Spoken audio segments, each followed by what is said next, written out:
करें अगर, तो हेगार्टी ने बंदर पर प्रयोग किया था। एक चीज़ और बताएं, इसी में जब हम अनुकरण के इसी में जब हम विधियों की बात करते हैं, अधिगम की विधियों की बात करते हैं, तो अधिगम की विधि में आप कोहलर को भी पढ़ेंगे। इन्होंने ही सूझ का सिद्धांत दिया, सूझ एवं अंतर्दृष्टि का सिद्धांत दिया। ये आप लोग जानते हो, मुझे पता है। ये सूझ का सिद्धांत किस पे दिया? चिंपैंजी पर, जो सुल्तान नाम था उसका। क्या नाम था उसका? सुल्तान नाम था। अब देखिए, लेकिन हेगार्टी जो मनोवैज्ञानिक थे, इन्होंने अधिगम को प्रूफ करने के लिए बंदर पर किया। अच्छा, बंदर और चिंपैंजी दोनों में अंतर है ना, चिंपैंजी पर किसने किया? कोहलर ने सुल्तान पर, और बंदर पर किसने किया? हेगार्टी ने। तो एक क्वेश्चन अब तक तो नहीं बना है, लेकिन ये वाला क्वेश्चन, ये हेगार्टी वाला, ये आपका इम्पॉर्टेंट बन जाता है पॉइंट ऑफ व्यू से एग्जाम के। ठीक है, तो बंदर पर प्रयोग किया। क्या बंदर पर प्रयोग किया? मैं बता दूं आपको कि हेगार्टी ने जो बंदर पर प्रयोग किया, इसमें एक नली ली और एक सकरी नली ली। सकरी नली में क्या किया? इन्होंने एक केला डाल दिया, बीच में अटका दिया केले को, जिससे कि वो गिर ना सके, बीच में अटक जाए, इतना स्पेस था उसमें। एक केला डाल दिया और दो कमरे थे। ठीक, एक ऐसा कमरा था जिसमें बंदर बैठा हुआ था और उस नली को लेके वो बैठा हुआ था, मतलब कि नली में केला डाल दिया गया था, एक डंडा रख दिया गया था और उस कमरे में बंदर को बिठा दिया गया था और वह बंदर था भूखा। और ठीक उसी दूसरे कमरे में एक बंदर और रखा गया था, वो बंदर उसको देख रहा था, लेकिन यह बंदर भूखा था और उसने क्या किया? उसको फिर भूख की तलाश में, वह भोजन की तलाश में वो देखने लगा। और फिर उसने क्या किया? नली को देखा, नली के अंदर था केला, और उसने केले को देखा और नली को यूं यूं करने लगा, उल्टा सीधा करने लगा, और उस पर बहुत सारी तरकीब लगाई, नहीं निकला। उसने क्या किया? कुछ क्षण के बाद, कुछ देर के बाद उसने जो है क्या किया? डंडे को लिया और उस पाइप में उसको धक्का दिया और केला बाहर निकल गया। तत्पश्चात वह केले को खा लिया और उसकी भूख की तृप्ति हो गई। यह जो चीज़ था उस बंदर का, जो रखा हुआ था नली जिसमें केला रखा हुआ था, वो बंदर उसमें से उस केले को निकालने की प्रक्रिया जो कर रहा था, वो दूसरा बंदर दूसरे कमरे में था, वो देख रहा था सारी प्रक्रिया। और क्या किया कि जैसे ही अब उस वाले बंदर को, जो दूसरा देख रहा था, उसको ठीक उसी प्रकार की क्रिया कराने जाने लगी, तो वही पाइप, उसी में बीच में केला और वो डंडा वहीं रख दिया गया था। जानते हैं उस बंदर ने क्या किया? क्योंकि वो देख के उस चीज़ का अनुकरण कर चुका था, नकल कर चुका था, है ना। और बंदर ने क्या किया? तुरंत बिना गलती किए डंडा उठाता, डायरेक्ट उसमें धक्का मारता और केला बाहर आ जाता है बिना गलती किए, और तुरंत ही खा लेता, जबकि पहला वाला बंदर ने टाइम लगाया था। तो दूसरे वाले बंदर ने देख कर सीख लिया। इसे कहते हैं नकल द्वारा सीखना, या नकल को क्या कहते हैं हम? अनुकरण विधि द्वारा सीखना। तो बंदर ने अनुकरण करके सीख लिया। ये जो थ्योरी, ये जो कॉन्सेप्ट था, हेगार्टी ने दिया। तो आप कंफ्यूज हो जाते हो, बंदर पर प्रयोग किसने किया? तो हेगार्टी ने किया। कोहलर ने किस पर किया? चिंपैंजी पर, जो सुल्तान नामक था।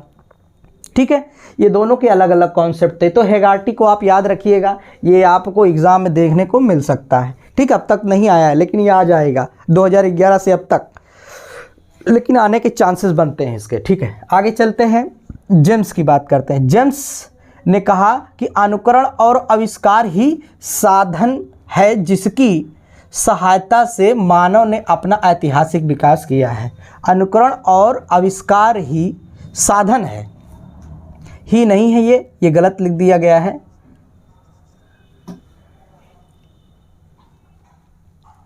अनुकरण और आविष्कार का साधन है। अनुकरण और आविष्कार एक साधन है, ये एक होगा, गलत हो गया। अनुकरण और आविष्कार एक साधन है जिसकी सहायता से मानव ने अपना ऐतिहासिक विकास किया है। ये पंक्ति, ये डिफिनीशन किसका है? ये डिफिनीशन है जेम्स का। ये भी इम्पॉर्टेंट है आपके एग्जाम के पॉइंट ऑफ व्यू से, तो जेम्स भी याद रख लीजिएगा भैया, परिभाषा के तौर पे ये भी इम्पॉर्टेंट हो जाते हैं। ठीक है, साइकोलॉजी में अनुकरण की बात चल रही है। ठीक है, जेम्स ने कहा अनुकरण और आविष्कार एक साधन है जिसकी सहायता से मानव ने अपना ऐतिहासिक विकास किया है। नकल कर करके लोगों ने, अच्छा सोचिए जरा कि वर्तमान में लोग जो है ये पहनावा, वेशभूषा, बोली, स्टैंडर्ड तरीके से रहना, ये सब अनुकरण के माध्यम से सीखे। लोग कहते हैं कि अब गांधी आश्रम के कपड़े नहीं पहनते, अब इनको जो है वहाँ से, अब देखिए फटे, यहाँ कहीं फटा हुआ, आजकल महिलाओं में देखिएगा एक तो प्रचलन चला, ये पट्टी वाली और ये कटा, लड़कों में चला यहाँ फटा जीन्स वगैरह, ये अनुकरण के माध्यम से सीखा जा रहा है। पाश्चात्य सभ्यता आ रही हैं, वहाँ देख रहे हैं टीवी के माध्यम से या कोई जाता है वहाँ के माध्यम से, तो ये अपनी बोली, भाषा, पहनावा इत्यादि चीज़ों में क्या है, ये अनुकरण के माध्यम से बदलाव देखा जा रहा है, यही अनुकरण है। ठीक है, तो ये आविष्कार या अनुकरण साधन है जिसकी सहायता से मानव अपना ऐतिहासिक विकास किया। ये विकास की प्रक्रिया हो गई किसमें, अनुकरण और आविष्कार के माध्यम से। ये जेम्स ने कहा। ठीक है, नन महोदय ने क्या किया, देखो नन का भी डिफिनीशन बहुत इंपॉर्टेंट है। ये इन्होंने कहा अनुकरण व्यक्तित्व के विकास का प्रथम सीढ़ी है।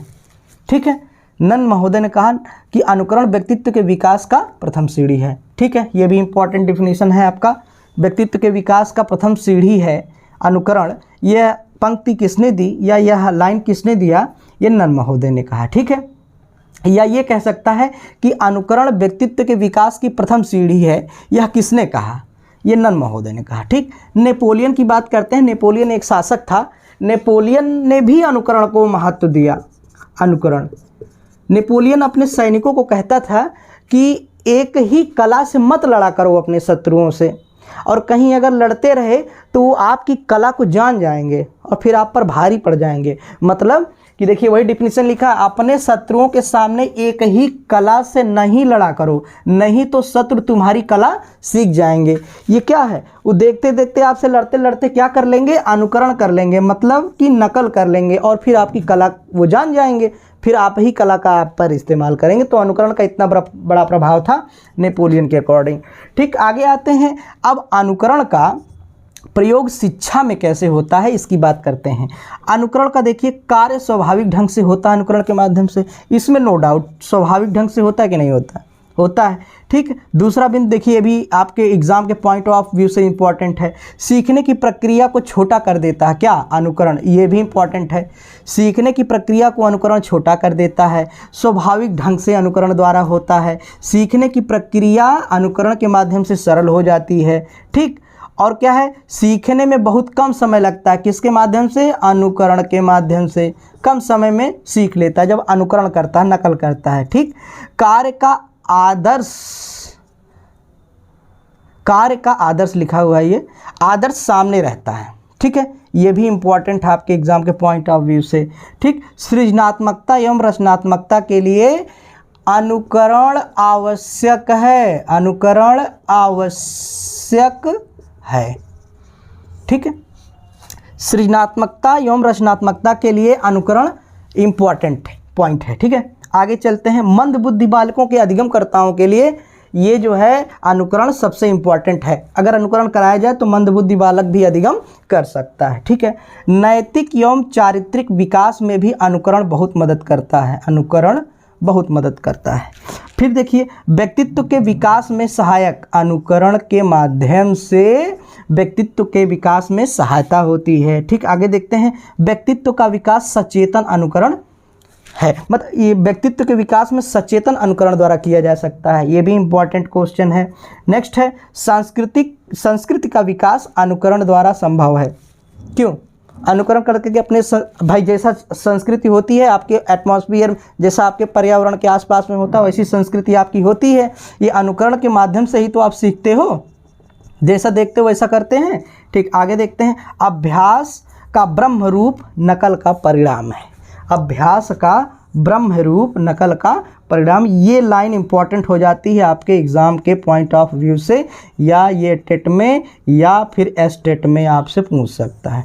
ठीक है, तो देखिए अभी मैंने अनुकरण को पढ़ा दिया, अनुकरण में इससे ज़्यादा का नहीं पूछेगा, बस इतना है। पोथी अगर पढ़ना हो तो पोथी पढ़ जग मुआ और पंडित भयानक हो। ठीक है, तो पोथी नहीं पढ़ना है, आपको टू द पॉइंट पढ़ना है और ज़्यादा टाइम लगाना है। तो मैंने कहता है ये वीडियो उनके लिए है जो रूरल एरिया के बच्चे हैं, जो ग्रामीण अंचल के बच्चे हैं, जो गरीब बच्चे हैं, जो दूर तक नहीं जा सकते हैं, और जिनको ज़्यादा ज्ञान और ज़्यादा वो तो वो फिर और भी बहुत सारे चांस वो बनते हैं। लेकिन मैंने वादा किया है कि 28 से 29 नंबर लाने का या दिलाने का। ठीक है, आगे चलते हैं। तो आगे हम सूझ अथवा अंतर्दृष्टि विधि और समृद्ध परिवर्तन विधि, ये अगले वीडियो में आपको मिल जाएगा। ये विधियां हम पढ़ रहे हैं, ठीक है। तब तक के लिए इस वीडियो को लाइक कर दो, सब्सक्राइब कर दो और शेयर कर दो, ठीक है। नमस्कार, जय हिंद, वंदे मातरम।